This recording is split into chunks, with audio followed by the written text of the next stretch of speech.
Hi there again, Scorpio. It's the 6th of November, and we're just passing the new moon that has occurred um, in the heavens. That's obviously very important because that's happened in your sun sign itself just very recently, a few days ago. What that means is that you're feeling refreshed in yourself, an opportunity to turn over a new leaf and, start to shine the new you to the world around you.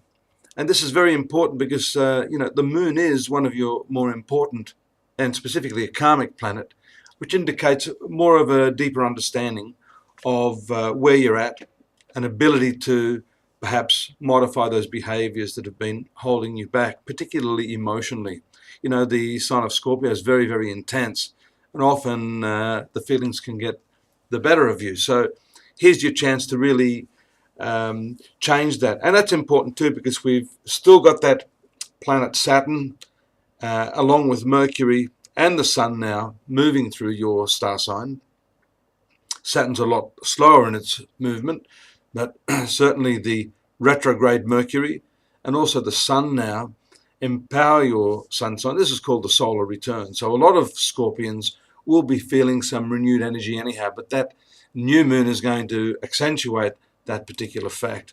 Now, moving on to some of the other important dates that we see here and the transits, we have a look here tomorrow that Jupiter, the other very, very friendly planet for you, moves into what we call a stationary position. Again, this is the ninth house of your horoscope, and ninth house has to do with your past karma.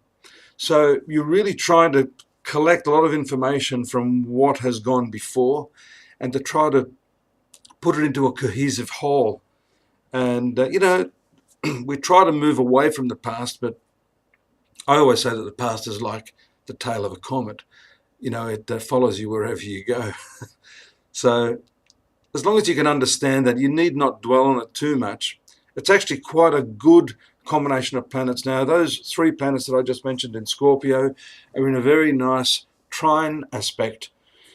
And then one of your ruling planets, Mars, is in a sextile aspect to these three planets. So there's a lot of fortifying energy here, positive energy. You've got an opportunity now this month to really feel good about yourself and to move forward in a whole lot of different areas, your relationships, your money, your career, so on and so forth. And talking about career, this really is a particularly favorable period for the majority of Scorpios. Bear in mind, this is a sun sign reading, so we have to generalize a little bit. But if you want more detail on that, we can look at it based upon the time and the place you're born.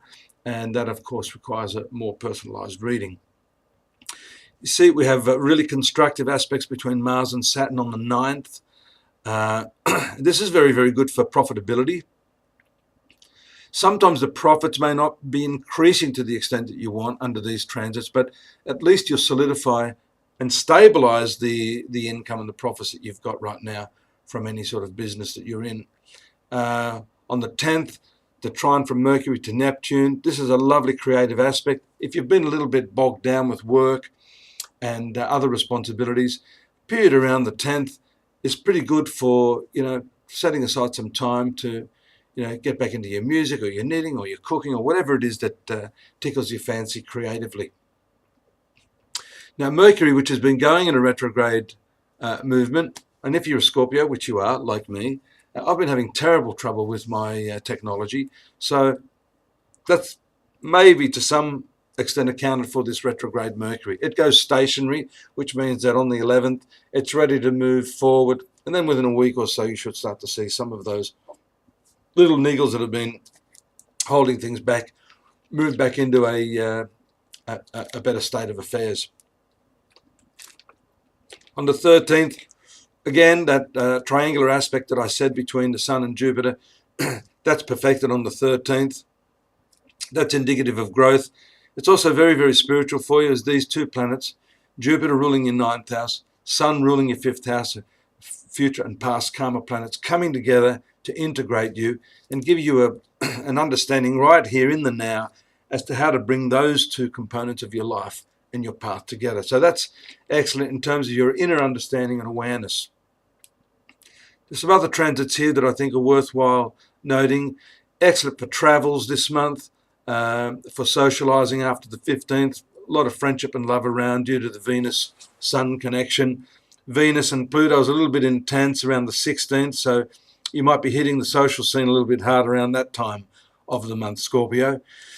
Mars, again, moves into a nice sextile aspect to Jupiter. We discussed that earlier, but that's precisely around the 20th of November. Again, 11th house, 9th house. These are luck houses. These are profit houses. Also, to some extent, travel, study, and social houses. So all of these components, to a larger or lesser degree, will be experienced by those of you born under the sign of the Scorpion. The third house seems to be very strong in the second half of the month, and that third house has to do with a lot of movement, a lot of journeying, and also contracts.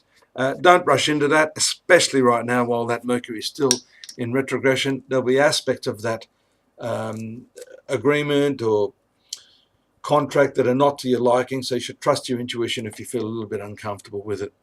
The square from the Sun to Neptune. The Sun is actually a very strong career planet for you, and it does show some confusion there, particularly around money matters. Might be some little sticking point there around the 25th, misunderstandings, and be careful not to be deceived, especially if you want to believe that someone is telling you the truth when in fact your intuition tells you otherwise.